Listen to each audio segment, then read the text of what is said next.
Are you ready for it? Are you ready for it? It's time for HHN 33. Hey everyone, Ben and Aubrey here, and today we have our pre-season top 10. We are going to rank all the houses from 10 to 1. We're going to compare to see which house we are most excited for during Halloween Horror Nights 33. You ranked it by most excited, I ranked it by most scared of. Well, that's didn't why really... there are rankings. HHN is right around the corner. We are just like days, weeks away. It's not far off. And we're kicking off this season as of August 30th, and the season runs through November 3rd on select nights. Now, we've got 10 houses to rank. We haven't seen them. All we know are the descriptions and what Universal has put in their Discover Universal podcast. But I'm pretty hyped for most of these houses. I think a lot of these houses are going to be very exciting. I am very, very excited to see where Universal Creative takes some of the original houses, and a lot of these IPs this year are top notch. Without further ado, Let's kick it off. Number 10. Number 10, I have listed Goblin's Feast Tavern. What do you have? I have Universal Monsters Eternal Bloodlines. Are you serious? You have that listed as your number 10? I do. Monsters for us has always been, and the Universal Monsters IP has always been like one of our number 1 houses. Why I put Universal Monsters as 10, which I am always super, super excited for the Universal Monsters houses.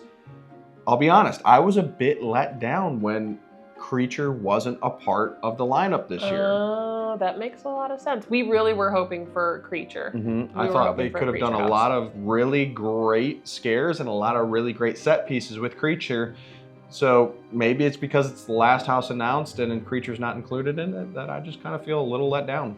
Yeah, I'm glad we didn't buy you a Creature shirt yet, because we were really looking at doing that. I think they're gonna, that's not gonna stay that way, folks. Probably I guarantee you it won't be. But I think Goblin's Feast Tavern, I think it's gonna be good. Don't get me wrong. Like, I think we may have another year where ranking these is going to be very difficult.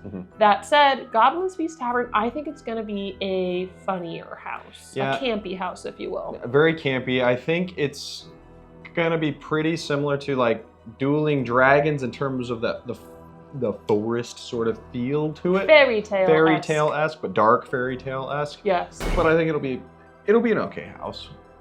We'll see where it ranks in yours, because apparently it's not 10. So I guess on to number 9. Number 9. All right, tell me, what do you have? I have at number 9, Major Sweets Candy Factory. That does not match up with mine. Okay, what do you have at number 9? Slaughter Cinema 2. Okay, why do you have Slaughter Cinema at number 9? For me, because it just doesn't sound as scary as some of the other houses for myself.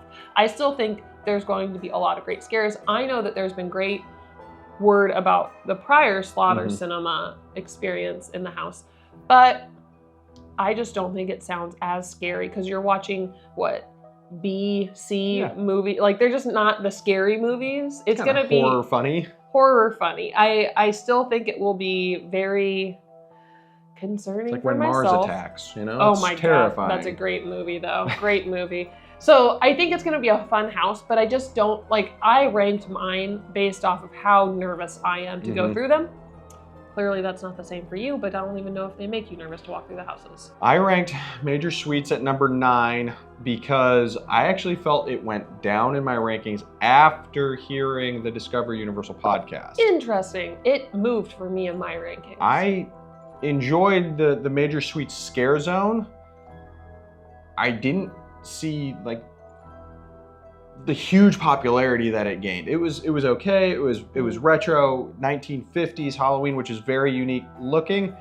I'm not sure that's going to transfer to a house. Now, I think, to be clear, Major Sweets is not your kind of scary. No. Your kind of scary, or at least demon scary. Yeah. So I don't see this house as resonating with you on the scare level of, well, that might get some. I think there's going to be folks that this absolutely I think people are freaks really people love, out. I think they're going to love this house. And also makes people stop eating candy, because nobody wants to turn into a crazy killer kid that eats a bunch of candy. Dark Willy Wonka. Right. So this isn't your kind of scary, which is why I would say you have it on a lower tier, but I still think it's going to be a very well done house. I think this house could have some insane wait times this year. Yes. Because of the past history with Major Suites, HHN fanatics are going to love this house. Yes, I think it'll be really interesting to see how they've taken the scare zone of what we knew with Major Suites and turning it into this kind of like prequel of the scare zone of like what led us to that point. Not to mention, again, like a candy factory that just turns kids into just raving creatures that will kill you. That is This is not a house you're going to make it out alive in. No, you will always die. You will always die. Number 8, what do you have? I think I'm gonna get some unpopular thoughts on this, but I have Ghostbusters Frozen Empire. Whoa, that is down there for an IP. Why do you have it at number 8? Ghostbusters is gonna be great. I'm gonna say that about all the houses, y'all, because like I love all of these house. If it's themes. like last year, like they're gonna be so close. I don't see from our IPs. Okay. Ghostbusters does not frighten me the way that these other IPs do. I love the Ghostbusters Frozen Empire movie. I think it's a great story. I think they did it really well. And I just love the Ghostbusters franchise in its own. But compared to like Insidious and the demon scare. Just, a Ghostbusters scare doesn't quite get me to that same, like, I'm gonna pee my pants level. What do you have? I have Goblin's Feast at number 8. Okay, there we go. We're starting to line up a little bit. Starting to line up a little more. I think Goblin's Feast is gonna be okay. I think that one isn't gonna get much higher than 8. It can probably certainly go down depending on execution, but I have a lot of the same concerns that you have with Goblin's Feast. I really like the fact though that there's a chance that we might be completely wrong. Yeah, we probably will be. Like, we'll be going through night 1 of HHN and be like, flip the table, they just blew us out of the water. Off. Completely wrong. Like, who knows? It was like Darkest Deal last year. Darkest Deal was like, it's gonna be okay. It was gonna be towards the bottom of our ranking, and it was by the end, it was like 1 or 2. In fact, Universal's podcast for Darkest Deal, for us last year, we were like, we listened to it and thought, no, I'm not excited about this house. And then we loved it. So that very well could be a change for us. All right, we're moving right through. That was number 8. That was number 8. We're on to number 7.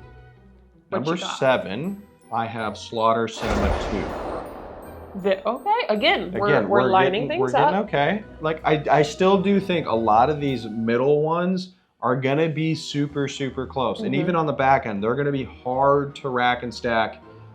Probably 4 through 7 or 8 are gonna be you're gonna be splitting hairs. Major Suites Candy Factory. Okay, again, so we're close.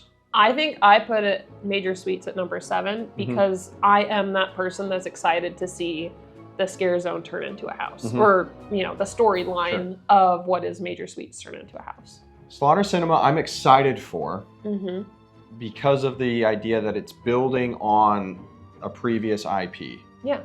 Or a previous original, excuse me. But like, I'm excited to see it come back, see if it's as good as the first, if not better. How do they build upon it? And what other like fun movies does the Universal creative team make up for this house? Right. It's gonna be so fun. I'm getting really excited for HHN just thinking about this. All right, we are on to number 6. What do you have? I have Ghostbusters Frozen Empire at 6. Interesting. Again, not a very high ranking for Ghostbusters. Like, it's in the bottom half. But what do you have at 6? Triplets of Terror. I think Triplets of Terror is going to be one that scares the bejesus out of you personally. I know. It only gets worse from here. Like, Triplets is not your style of house at all. I'm absolutely terrified of this house. The only reason it's not ranked higher for me at this point is because I haven't done it yet. Yeah. And so fair. I don't know what I don't know, but everything beyond this point, guys, I'm gonna get goosebumps. So I'm so nervous for everything following Triplets of Terror. So I put Ghostbusters at 6. Yes. Ghostbusters is kind of replacing the Universal Monsters houses for me this year. How it's like the original sort of throwback sort of thing. I know it's the new movie, but I think there's going to be tons of like little details throwing back to the original Ghostbusters. Plus, like, I think we've missed the mark if Universal doesn't put Ghostbusters in New York. There's just so much you can do with what original props and set stuff and all of that they have to be able to bring that all together. But I do think there's some pieces of Ghostbusters that are going to be absolutely terrifying from the Frozen Empire movie. Number 5. What you got? I have Universal Monsters Eternal Bloodlines at 5. Okay. I couldn't put it below 5. Why? Because Universal Monsters always hits it out of the park. They do. They do. I don't know how I feel about this storyline. It's not about the female cast. Okay. Don't get me wrong there. I'm excited about that. And to have the Bride of Frankenstein in this house, I'm speaking of that, your shirt, like not the bride, but like repping a little bit. I'm very excited to see how this house plays out. I think Universal always knocks out of the park with their monster house. But I didn't put it as high as I think we typically rank our monsters houses, only because I just don't know how I feel about the storyline. I just don't know. I'm hoping other people feel the same way as me, so that way the line for this house isn't very long. I put Museum Deadly Exhibits at 5. Okay. I don't think it's going to be the scariest house of the lot. Okay. But I think there are going to be tons of elements from houses gone past that have just made it into the museum, props gone past, storylines gone past, original movies. Like, it's just going to be a collection of all the different oddities. You weren't just thinking it's going to be like a scary night at the museum? No, I don't know. Because that's where my head was. But you just made it like 10 times worse with what you brought up. Could be wrong. Could be completely wrong. Could be way off. No. I think that there's a good chance that we will see some details for sure within it. I have my fingers crossed that for that house in particular, when we do our Behind the Screams tour, that we get to see that house. We'll see. We'll find out when we do it. Oh, interesting. Number 4. What did I list? Museum Deadly Exhibit. I'm so nervous now based off of what you said. Anything to add? I kind of hope they don't do what you just said. Because I'm mummies. There's going to be mummies. Like, oh, there's going to be a mummy that jumps out at you with the amulet from the pat. Yeah. Oh. The Anubis statue from like Mummy and stuff like that, and how it was. Yeah, that one's gonna be fun. That's my number 4. I'm very nervous to go through it. I was nervous because I gave it a high ranking prior to what you said, and now like it's not gonna jump any higher currently. But oh, this house it's gonna be up there. I have it for Triplets of Terror because it's like the slasher house of this season. Yes. And I think it's going to be like Texas Chainsaw Massacre set at a birthday party, which be ready to get somebody's arm as a birthday gift. Or a head. Or a head. Or a leg. Or whatever. Just everyone's just getting ripped to shreds. Everybody's just getting pieces of bodies for birthday presents. I know people wanted a Terrifier house. I think this is basically Universal's version of the Terrifier house. Yeah, Terrifier might take it a little too far for people. What do you have at number 3? I'm surprised it's that low. Well, the other ones seem a little bit scary.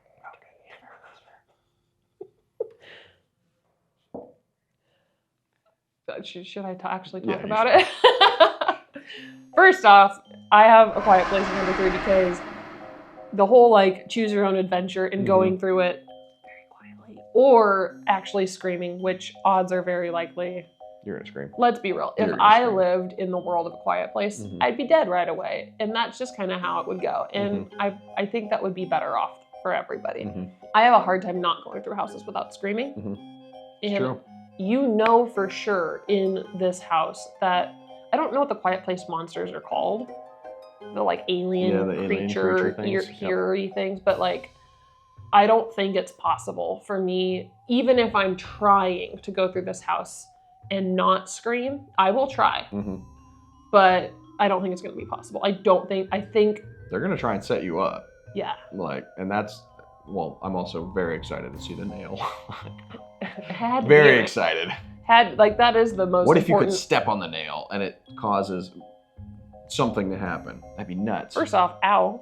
I mean, it would just like fake be nail. Fake nail that was like a pressure. A rubber. Yeah, a pressure like. And somebody screams, just something, and like then the monster pops out. A Quiet Place. We've rewatched the movie solely because of this, or movies because of this house, and every time we watch it, that nail scene gets me.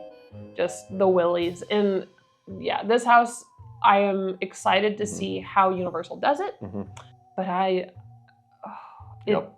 there's no words. Yep. Probably good, because it's A Quiet Place.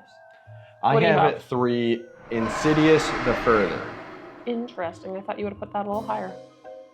The top 3 are tough, and I think like we were saying earlier, the top to bottom this year is going to be tough to decide, especially in the middle portions.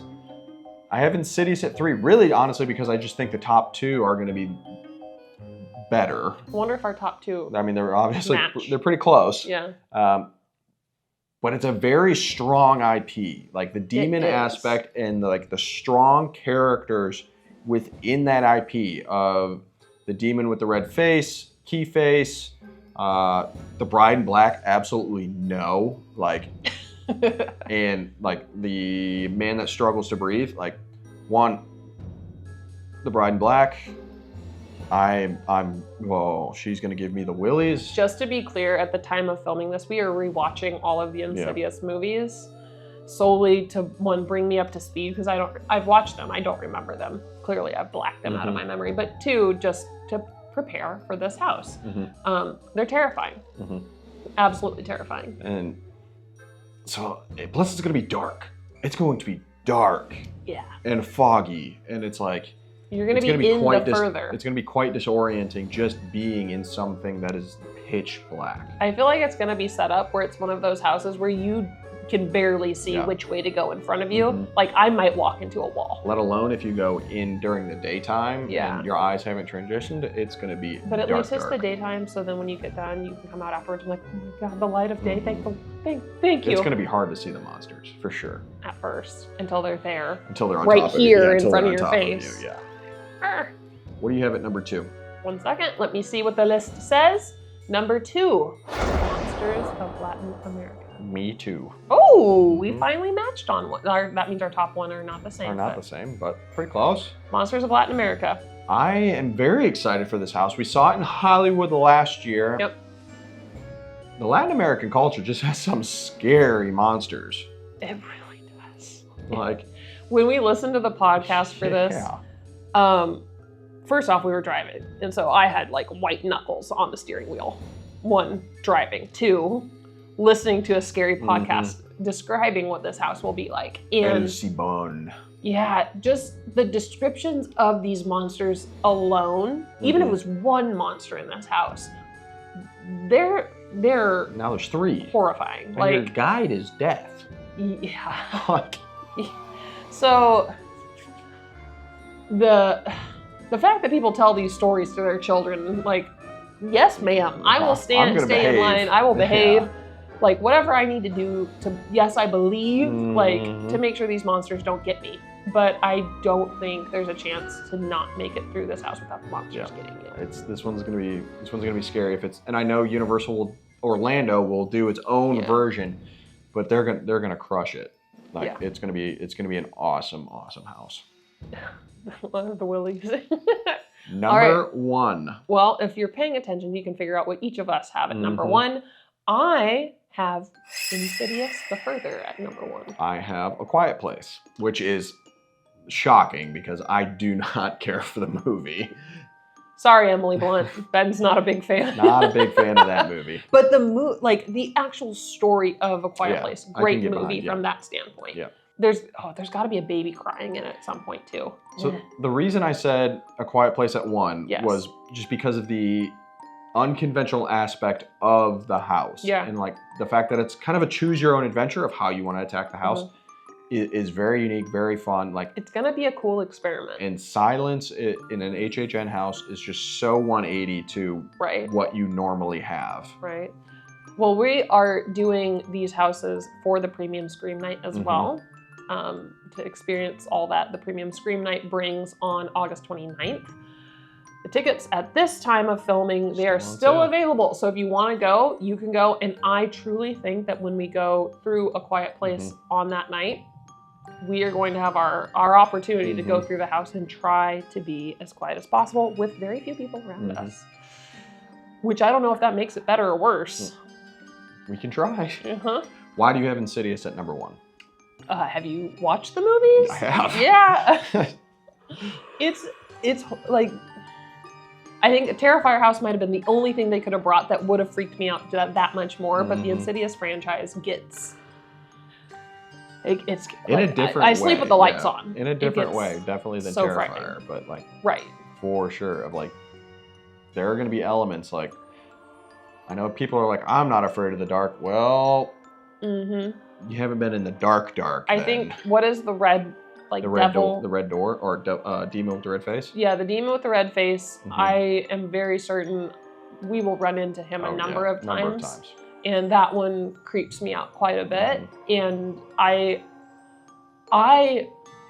imagine I will have absolutely frightening dreams after going through that house. Sure. I think I'm putting the Insidious house this year at the same level of Exorcist Believer from last year. I think it's going to be that, obviously, uncomfortable. Yeah, I think it'll be that level of like, things are coming at you from all angles and you just can't get away. It'll be interesting to see if they incorporate smells into that house. I think they will. Like tulips. Don't even. Oh, gosh. This Halloween Horror Nights is gearing up to be something special. If you want to be a part of our Scream Squad, be sure to subscribe to the channel. And if you want to join our Scream Squad when we're there at HHN, let us know. Yeah. And we can try and go through a house together. Stick around for more HHN and Universal content. Thanks for watching. Bye.